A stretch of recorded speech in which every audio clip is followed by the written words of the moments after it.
So we got big news, Rob. What's the big news? Is it that we can finally announce a Nintendo Quest Twitch screening on April 24th? No, that's not what I was thinking of. That's pretty good though. That And is, this in ice, fact, big news. yeah, this icebreaker is brought to you by Mason Kramer Stream, twitch.tv/glitchcat7. We will be doing a Nintendo Quest screening via his channel, where we will chime in. Maybe we'll be Skyped in for part of it and respond with audio for one screening, and maybe just respond and chat for another one for people that have questions. Well, we'll sort it out. That's pretty big news. What other news did you think of? Are you talking about the Duke news? Yes. Duke Nukem in New Zealand. We're going to be on the Duke. Is this true? This is Are the true. rumors true? We're Dukums. The three of us are TV heroes. We're TV stars now. Yeah, so the Duke new channel in New Zealand has picked up the rights to the Nintendo Quest Power Tour. And hopefully down the road they'll pick up the rights to the feature. And yeah, so it's pretty cool. All 8 episodes will appear on the Duke. Surely they'll pick up the rights to the feature. I can't imagine why nobody would want to pick up the rights to the feature film. We would even make it an episodic format to fit the current bill if they wanted. How could they say no? How could you say no? They're the Duke. Come on, they make their own rules. It's all good. So I believe that starts March 20th. And yeah, you'll see it, I think, at least the whole series at least 5 times within the year, I believe. So that's pretty exciting stuff, I think. I did have an icebreaker before we get to the housekeeping at the start of the show for you guys. Kick it. Have you ever had a superhero-sized secret that you've had to lay on someone, or that you've confessed to? So let me take a step back. So like that moment when the hero finally feels like he can confide that he has superpowers to that one person, or he is in fact Superman or Spider-Man, and then he tells the person. Have you ever had a secret like that weighing on you, and you've told someone, but only like you and that other person knew? No. And that's the most boring answer I can give you. Absolutely. I think, Jay, maybe your superhero-sized secret was the end of Nintendo Quest. Oh yeah. I wasn't thinking of that. Oh, that. Oh yeah. Oh, What happened at the end of that again? I can't remember. Let's start the show.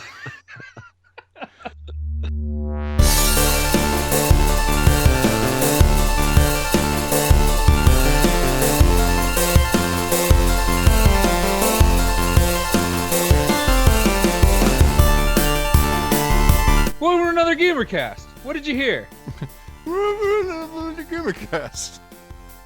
We're your guys. We're talking. I'm Rob. That's Jay, and that's Glenn. You can't Hello. see him, but you're gonna hear from him. Jay, you talk first. I'm over here. This is the bully edition. Jay, speak. Do me a favor. Go shirk yourself. And that Glenn guy, you say hi.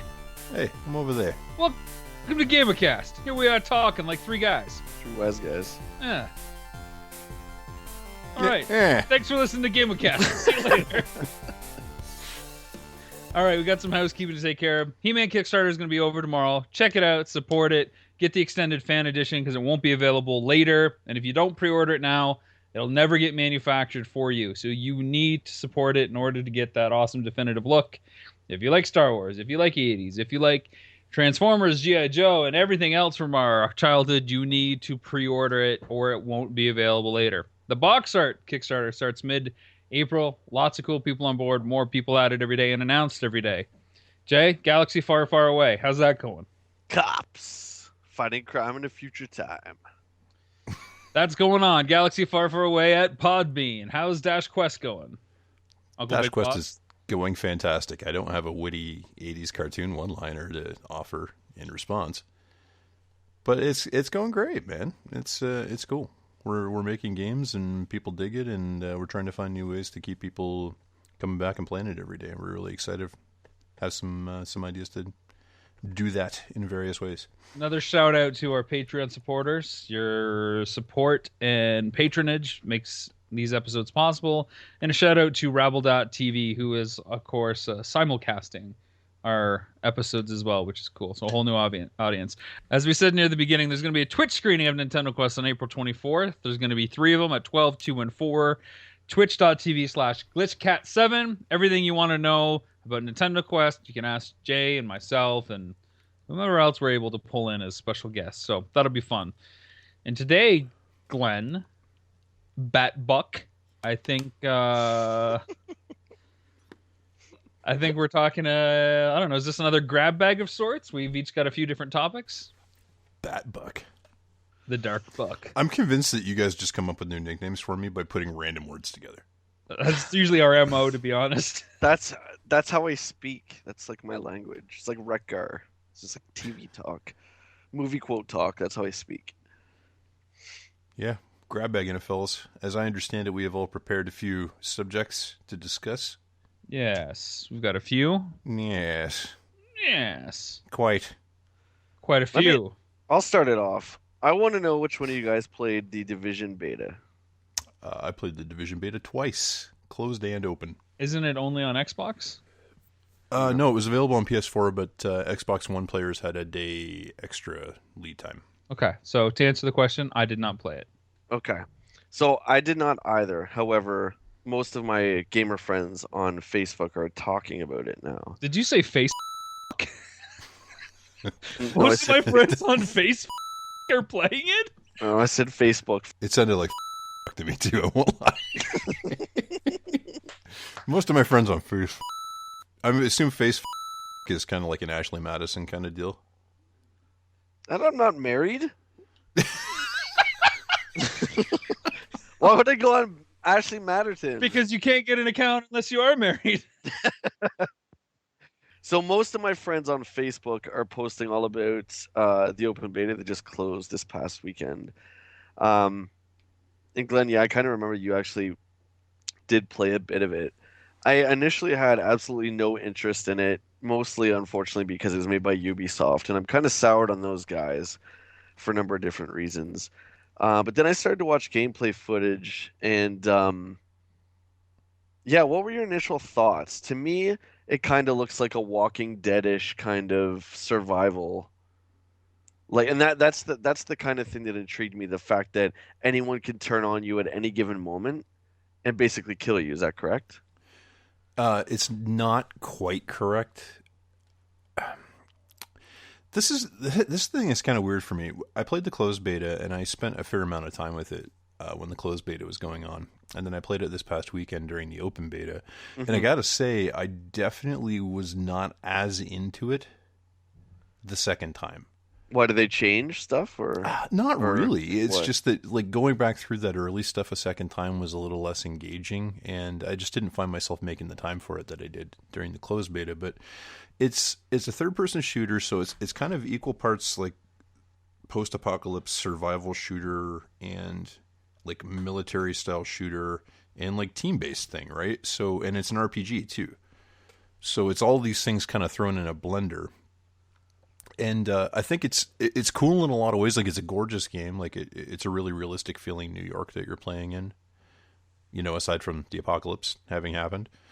And it's got some really intriguing ideas. I got to say that the whole rogue agent thing is definitely one of my biggest concerns with it. So there's an area in the game called the Dark Zone, which is kind of like a contaminated area you can go into. And in that area, it does have optional PvP. So you go around and you can get the best loot in the game by going into these areas, and there's some quests you have to do in there. And at any point, you can go to sort of like I forget what they call them, but there's like a point where you can go and kind of call a helicopter to take your gear out. And the only way you can keep any of the gear you find in there is if you get it extracted. Because the notion is it's like contaminated and it has to get cleaned off or whatever. Yeah. So while you're waiting for extraction, any of the agents who are in the area with you can choose to just randomly attack you and potentially steal your stuff. And they become rogue and they get flagged with something, and like basically anybody else who's in the area tries to hunt them down. What I found really annoying about it is it's meant to cause tension, right? Because you're never aware whether or not the people around you are going to turn on you or not. But what it really means is somebody is guaranteed going to turn on you every single time. So it really just means make sure you've got your backup when you go to. Do you think maybe it's because it's the beta and it's the first time people have got their hands on the game that they just wanted to maybe try Oh, I that think it's feature? going to be Because worse. for me, man, that was one of the most appealing things that I read about the game is the fact that yeah, you're teammates with people, but then you can turn on them. I thought that was such a cool idea. It kind of reminds me of that game, what's it called on PC? Rust. I think it's called Rust. It's a little more complicated than that because in order to turn on people you were actually teamed up with, so there are 4-man fire teams, I guess, for lack of a better way of putting it.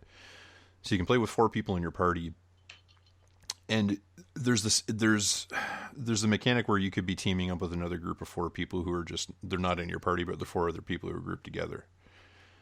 But if you wanted to turn on somebody who's actually in your party, you'd have to leave the party in order to turn on them.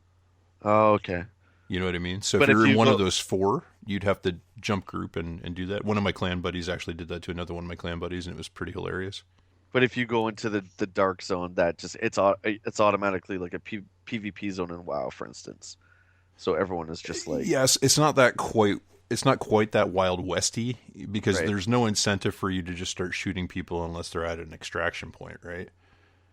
There's Okay, no so let me benefit to throw you a to do that. scenario at you because I'm trying to understand, and I really should have downloaded. I really wanted to play it. I didn't have time. But say there's a purple item, which is an epic piece of gear, is going to drop.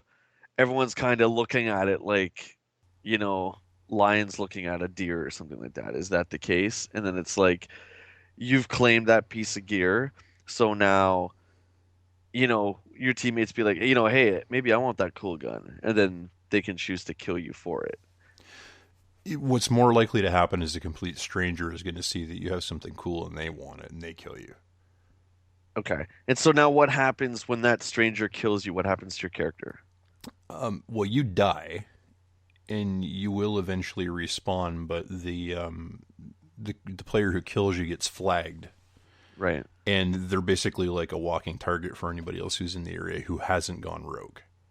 And they're Case, on a timer, and they have to evade people for long enough for the timer to run down, and then they're not rogue anymore. oh, okay. I was gonna say, are they rogue for like a 24-hour period or I because can't that remember how long it's a pretty lengthy timer, and honestly, there is a lot of risk to doing it if other people are more community minded around you, right? because you'll get taken down pretty quick. And how is the gameplay? Would you compare it? What would you compare it to? Like Uncharted, Gears? It's obviously a chest high wall third-person shooter, right? Cover based. It is. It's. I'd say it's somewhere between. The gunplay is somewhere between. Uncharted's not an unfair comparison. It's somewhere between Uncharted and Destiny, honestly, because it is an RPG too, right? So you shoot stuff, and there's stuff has hit points, and you have enemies who are tougher than others. So there's like purple enemies and gold enemies Okay. who are like elite enemies. Um. So Rob, what do you think? Do you think this sounds like something you might be interested in? Because I'm Probably. I'm right now. Why I ask you this is right now I'm trying to decide again with my Facebook friends. We're all trying to decide which console we're gonna get it on. Um, so what do you think? It all comes down to something that we talked about on one of our last episodes, and that it depends on how it controls.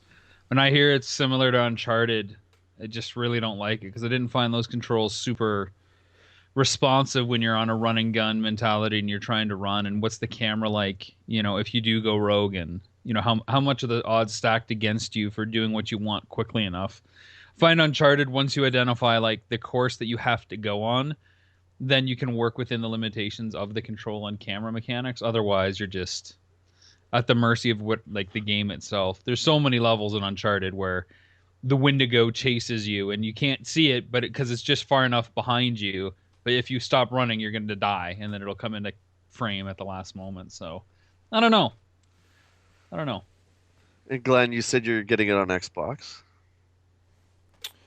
It would almost certainly be Xbox, just because I would need to get a digital copy so that my girlfriend and I can both play it, and all of our clan guys are playing over there too. So I Cool. want Well, to have. it's only about a month away, and this might be the Ubisoft redemption for me because I'm definitely interested in it. So, um, awesome, man. The first question I want to ask you on my random question list is, if you could play a game again for the first time, what would that game be and why? If you had a chance to wipe the slate clean with a game that you have played, what would be the one you would choose to play again, like it was your first time playing? One of my two favorite games, which would be World of Warcraft or Perfect Dark. I would lean more towards Perfect Dark. Um, yeah, I mean, I remember going through that game, and it was almost like it was like Strider on Genesis, where I would turn it off at certain points because it was so good and I loved it so much. I didn't want to blow through it. You know what I mean? I really had to slow myself down. So I would love to experience that game for the first time again. Yeah.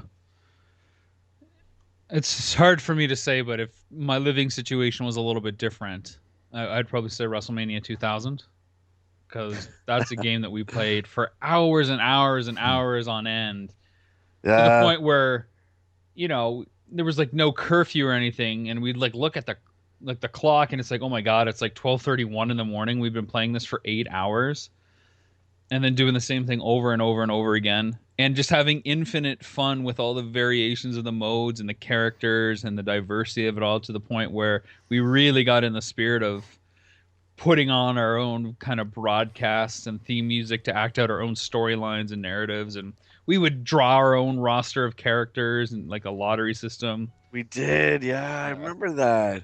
Damn. just a lot of fun. We all had our guys. It was you, me, and our friend Jason, and we all had our favorite guys. You were Shawn Michaels, I was Triple H, and I can't remember who he was. The Rock, I think, or Austin. And so we would have those guys. So those guys would always be saved in every version of the games that came out. And then we would do, yeah, we'd have the different, the We'd have a heavyweight, the whole card. lightweight. Every Yeah. day we'd go through like our own kind of pay-per-view. So like the championship belt would be the last. And our buddy Jason's like, I had to go. I got to work in the morning. I haven't got to the championship belt. You're going to forfeit. But You leave. even before that, even just picking the guys, because Glenn, when we played, it wasn't like you could just pick a random guy. We all picked guys from this lottery system, and those were the characters that we could use for that game, for the season or whatever. So, yeah, man, I miss that. That was really cool. Yeah.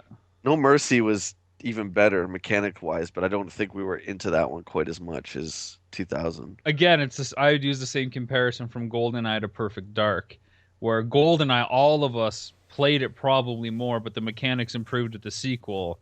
And while we still put a lot of time into it, I think there was probably fewer of us. Oh, absolutely. It was only you and I, and Skylar and Jason. And yeah, I mean, I would love to go back or play it again for the first time now, or whatever the scenario is, Glenn.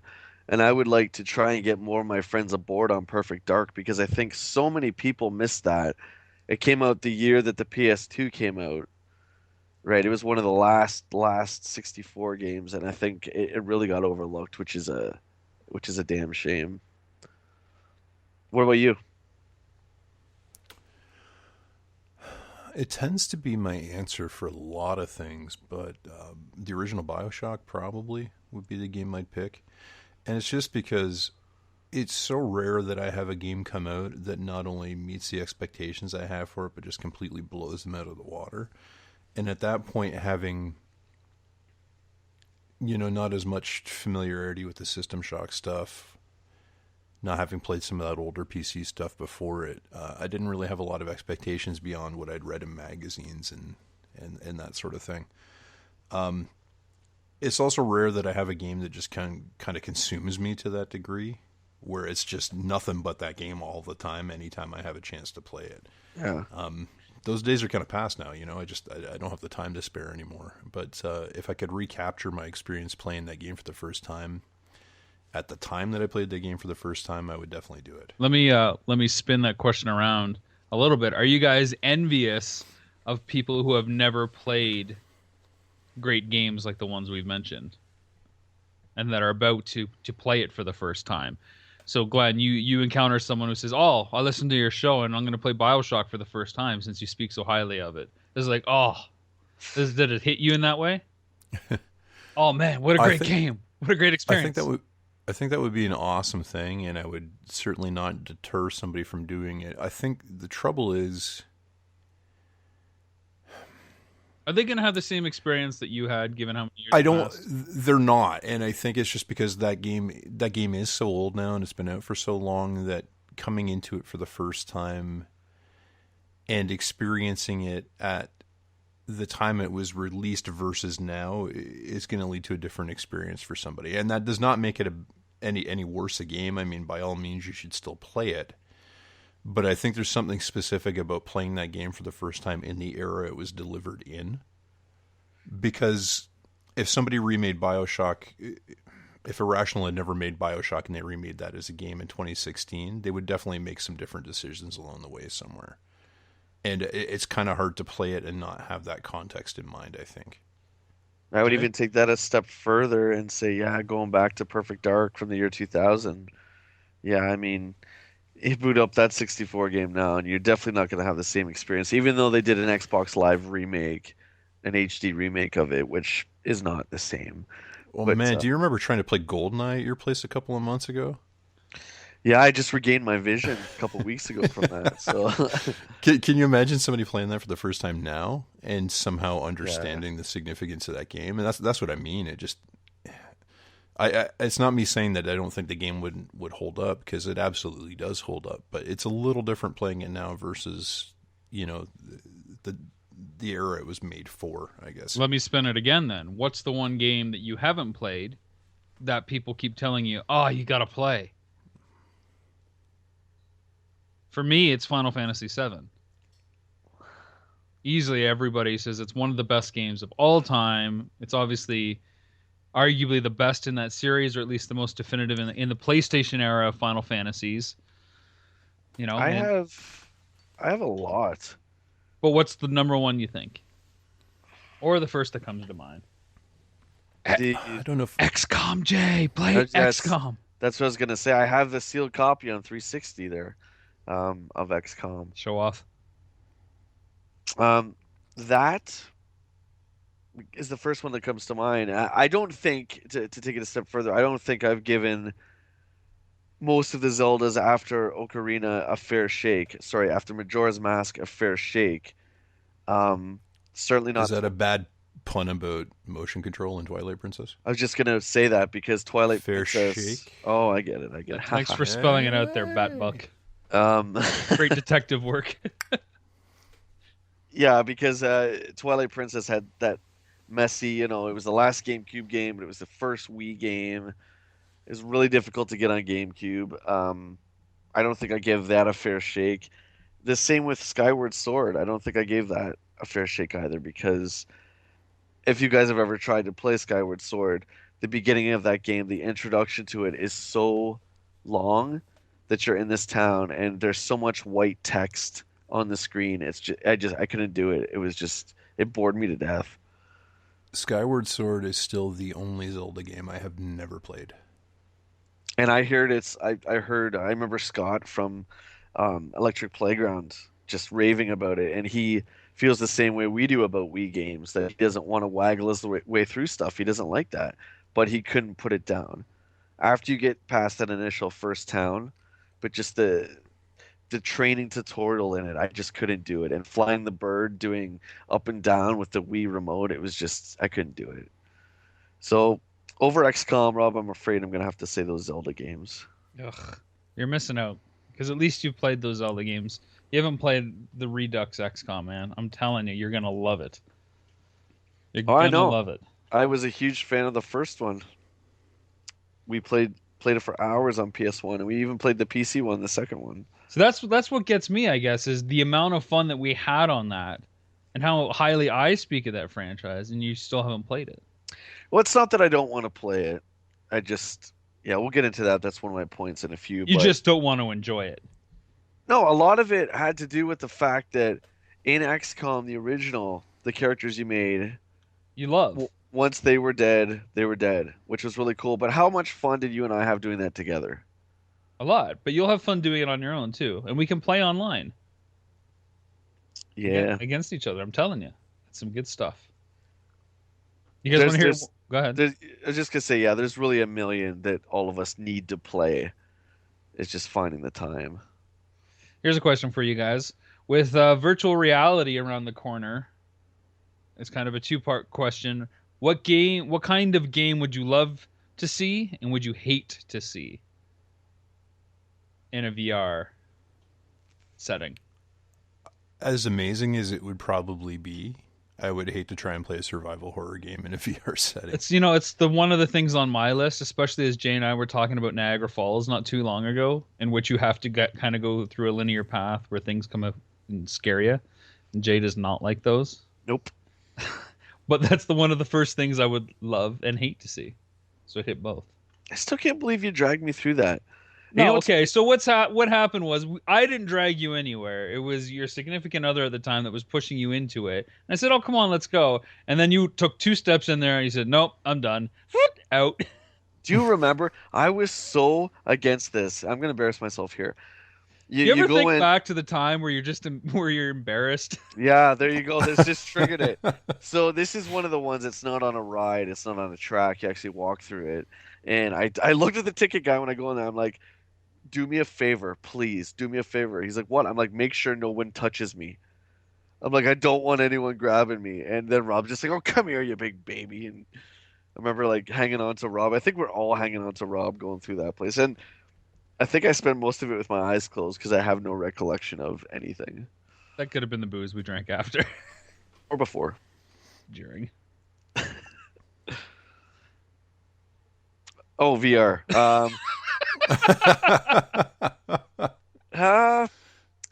Yeah, you know what? As much as I don't like being scared, I would like to do the haunted house thing. I had the one opportunity at Todd's house to play the Oculus Rift, and I kind of bowed out. But I would like to try it. I think that would be a really cool genre. I'd like to do like a Walking Dead kind of survival kind of game. I think that would be pretty neat. And the one I'm interested in the least would be any kind of sports title. I was gonna bring up Street Fighter Five, For VR. that just got released, this week for PlayStation 4 exclusively, which I find really bizarre. We'll talk about that in a second. I don't know if this is my age or what it is, but back in '92 when Street Fighter 2 launched, I would be in the arcade for hours with all my buddies lined up, absolutely loving this game. And I skipped the third one, and then I got right into the fourth one again, which came out. When did the fourth one come out? 2010, 2008, I think, actually. And I was all into that. And now Street Fighter V came out, and I really didn't have much of an interest other than the fact that they're bringing Charlie back, who's still my favorite guy. And it just launched this week, and I picked up my copy, I put it in and installed it, played a couple matches, and I was just, I don't know, it didn't do it for me. Now I'm wondering, what do you guys think? Do you think, I know you're not huge Street Fighter guys, but do you think this series is kind of, it's overplayed? Because first of all, why is it only on PS4? That decision I don't understand. You want to build a game based on a community, which that game most certainly is. You're alienating the PC gamers and the Xbox gamers. Because PlayStation is where fans go to play. That's not an answer. Exclusively on PlayStation. But the amount of money Sony gave Capcom can't be more than they would have made from the PC and the Xbox One versions. Apparently, it probably was. Why would they not want to make more money? Up front, maybe, but not in the long run, certainly not. I was reading earlier today that Street Fighter V's Week 1 sales were not as high as Street Fighter 4's Week 1 sales. And my response to that was kind of like, duh. Because it's a weak one. Well, it's also not available on as many platforms. I just wondering if you guys had read any articles why they did that. The obvious answer is cash, and that might be the only answer. But to me, like I just said, when something is based on a community, now there's no arcades anymore, so your community is strictly online, and you've alienated 2/3 of your fans.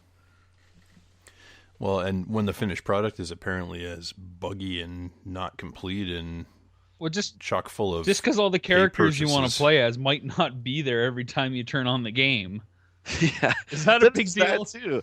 Yeah, like people are having connection issues. They can't connect to matches, and you blow through the quote unquote story in about 5 seconds. And yeah, they're meat and potatoes. It's like Call of Duty. You want to play it online. You want to go into deathmatch, right? I don't know. I was just sitting there. I played Charlie. His name's Nash in it, which is the Japanese Charlie. But anyway, so I played him for a few matches. I was just like, do I really want to sit there and learn all these moves? I've done that for so many fighting games over the year. I just don't think I have it in me anymore. All right, so let's twist your question then.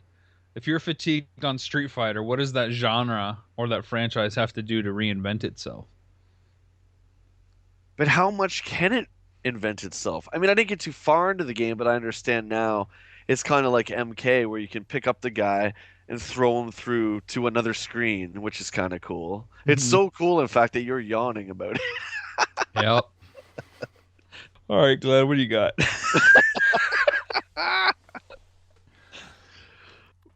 Was reading an article online today about how Metal Gear Solid 5 inspired the creation of an actual bionic prosthetic limb for an amputee. Is it called the Duke?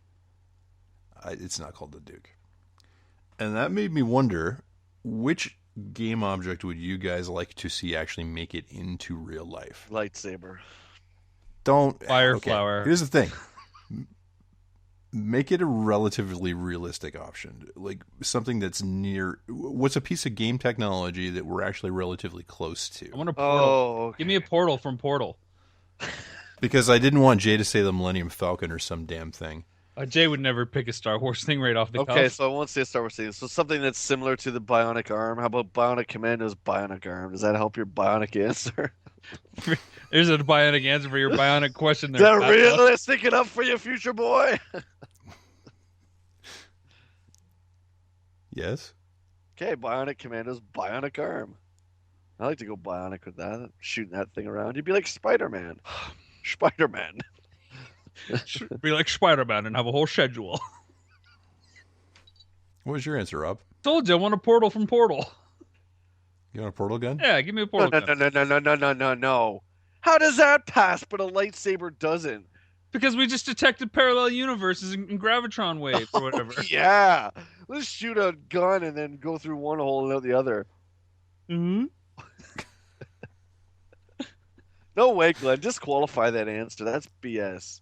The Box Art crew is heading to E3. Do you guys have any early expectations for what might be announced there, or anything that you wish wasn't announced or said, or I don't know. I know Anything I already wish wasn't announced. Yeah. Yeah, Star Fox. Could do without that. You want it to be canceled by then? Isn't it No, that's out of March? That's so negative, and really it has no effect on my life. But I think out of all the games that they've shown over the past couple of years, that is the one I'm so underwhelmed from. And to be completely honest, I could care less if another Star Fox comes out. Glenn, are you still holding out for a Metroid game? Is that going to make your E3? That's always in the back of my mind, man. I want to see a new Metroid game. I am curious to finally see what the deal is with whatever Nintendo NX ends up being.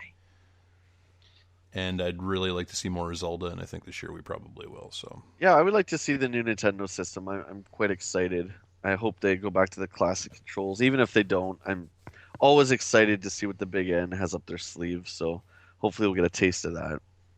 Is it whatever it is it going to be really enough to appease the masses? It never is, Rob. Why are they always the ones that draw the most curiosity, though? Because they're the ones that take chances and risks. And you know what? Sometimes it doesn't pay off, but 90% of the time it does. So I think it's because they're one of the few companies still left in the video game industry that has the kind of legacy they have, too.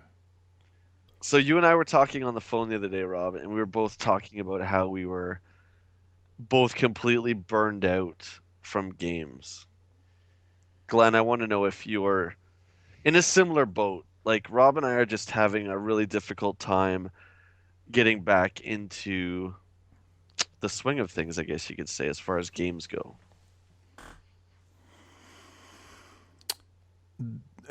Oh man, that really is a good question. I only do good questions. I've been playing a lot of Witcher 3 over the last couple of months, but I'm definitely getting to the point where it's like I need to finish it or I need to stop playing it. It's just starting to kind of wear its welcome. But I am definitely finding over the last couple of weeks that it's really hard for me to want to sit down and play games for whatever reason. Yeah. Just been working really hard and I'm really tired, and I don't know, I've been trying to reconnect with some parts of myself that I've kind of forgotten about in terms of my creativity and things I enjoy doing, guitar playing, that kind of stuff. So it just seems like whenever I've got that time to play, I'm choosing to do something else instead. But do you find like for me the release of a brand new Street Fighter, and I don't just mean like a hyper edition of a version, like an actual brand new Street Fighter, something like that usually would make me really really excited, and this one hasn't done it for me, and I don't blame Capcom for that. I think it's just me. I'm just in this slump. Do you know what I mean? I like to think I'd still get excited for the right game, but it really would have to be like, Zelda comes out in May or a new Metroid unexpectedly appears on the horizon. Like, it really would have to be something that I'm really, really, really into and would be really, really excited to play. And there just hasn't been that. I mean, I was really looking forward to the Division, but now that I've had a taste of the beta, I'm actually probably less likely to spend a lot of time with it, I guess. So conversely, a game that I am excited in is out, and I have yet to play it because I know it's just going to suck my life away once I get into it, and that's XCOM 2. It's out there. The icon stares at me every day on my desktop, and I just can't get into starting the game because of everything of what that's going to mean. If you start, like, if you even booted it up, No, or you no, just I've just okay. downloaded it. That's it. Just installed it, and the DLC packs. But, okay, I guess that's a little different because so let's compare that to my Street Fighter, where I would hold Street Fighter in the same regard as you hold XCOM. Street Fighter's out, I have it, I played it, and I was just kind of like, eh. But you are kind of restraining yourself because you know that it's just going to suck you in and eat up a good portion of your time. I'm also a little worried that I will go through what you went through with Street Fighter, where I'll start playing it and I'll be like, eh, Yeah. this is the follow up to the awesome game that I've been loving for so long. I don't know. I don't think it needs to reinvent itself, but I have played a crap ton of turn-based strategy games in the last 3 months. So I think that there's a little bit of that. Like, I played Space Hulk for Wii U, which is very XCOM, sci-fi driven, tabletop inspired, of course. Turn-based Alien Hunter, horrible. That was just after I played Blood Bowl. That's weird. How can Games Workshop produce like terrible games like that, you know? Because those games are so great, like tabletop wise. It's funny that the translation is that horrible sometimes. But I was gonna say, up until about a week ago, I was in that slump, and then I discovered a game, oddly enough, on the iOS called Star Wars Galaxy of Heroes. Have you guys heard of this? No, tell us all about it. I have, but tell me more. So everyone, my buddies on Facebook, in our little gamer group, they're all talking about this Star Wars Galaxy of Heroes, which is think about the combat in Final Fantasy, Glenn and Rob. It's exactly like that. It's turn-based combat. And you kind of go through a map like in let's just say Mario 3, there's stages. But the thing with this game is it also has a bit of tabletop to it because I think there's about 70 to 80 characters right now to start. And you can make up your team of whoever you want. And they're such obscure characters. Like one of them is like Han Solo in Stormtrooper outfit. And then there's like Night Sister witches. And then there's Darth Sidious from Clone Wars. So there's all these kind of characters encompassing all the series of Star Wars. And it's one of those, what are they called, freemium games? So the game's free. And it all relies on energy to play. So eventually you run out of energy. And over time it regenerates so you can buy more. but you grind tokens out for these characters, and eventually, when you get, let's say, 80 tokens for Ray, then you unlock the character Ray. And I urge you guys to try it. I know you're not as obsessed with Star Wars as I am, but it's completely incredible, and it's just a game I can't put down. And I never thought in my entire life that I'd be so addicted to a portable game, one, and two, a game on the iOS. So what is the game though? Because right now you're saying you're grinding away for tokens. How do you actually Yeah, play? so And how it's do you play with friends? oh well, the only thing you do with your friends is you can borrow some of their characters. You don't really play with friends. You can play PvP against people, but you're playing against their team. It's not. It's basically you're playing against their stats. It's not in like real time. So if we added each other, you could borrow from my roster and I could borrow from yours, kind of thing. But it's all turn-based RPG, Final Fantasy-ish fighting, which is right up my alley. So to have that in a robust Star Wars environment with like as many characters as you can shake a stick at is just cool. Everyone has like different ways that they make their teams, and it's awesome. All right, well, I'll give it a whirl. I just installed it on my phone, so we'll see what happens. That was the last thing I had, and also we were talking about this that I was going to start doing once a week games that I'm playing as a way to kickstart me getting back into it. I'm going to start posting, not necessarily blogish, but a pic of the game I'm playing, just a little blurb about it, my recommendations, if you will. So if you guys want to do the same, feel free. But it's something that I'm going to start doing. So. Hey, more posts on our page. I like so, and if other people have thoughts, quick thoughts, not epic long essays or critical reviews on games, but they want to post on the guest side, then go ahead. Might be some good examples or suggestions for us to play, and just post your 2 or 3 line thoughts on whatever game you're playing out there. Let me ask this, and we'll see how it goes. Microsoft was talking to the media today about HoloLens, and they're being really, really cagey and cautious about the release portal, I guess, for HoloLens. And I guess part of the reason they're doing that is they reference Kinect and kind of the general failure that Kinect is viewed to be, and they basically just didn't want to release it until it was ready. So I wanted to ask you guys, what piece of technology do you think was released for video games at some point in the past that the world wasn't quite ready for? What thing got released that was sort of ahead of its time and it failed as a result of it? Power Glove and motion controls. Was the Power Glove ahead of its time? Yeah. I mean, you can see the success when it's done right with the Wii. The Power Glove didn't do anything to bring in a bunch of new gamers. Stuff like the Light Zapper did. It made it easy for mom and dad to point and shoot at a gun, shoot at a TV with a gun.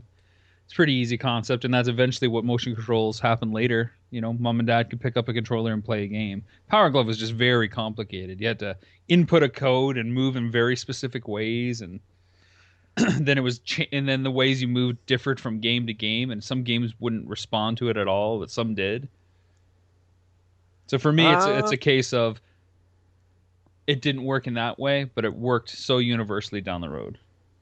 Yeah, mine's kind of similar, Rob. I'm going to go with something a little more obscure. I'm going to go with the N-Gage, which was It's a good one. in the early days of the cell phone and the early days of the modern cell phone, and it had interchangeable cartridges. And they had some big IPs. They had Elder Scrolls all the way to Call of Duty on the N-Gage. And the confusion that it caused, yeah, I definitely think people weren't ready for that system. They weren't ready to have their phone do all this stuff. And lo and behold, 6 years later, we get the iPhone, and then the rest is history. Arguably, you could say something like the Virtual Boy 2, depending on where we're going. PlayStation VR, isn't that supposed to launch in March? I didn't think it was that soon.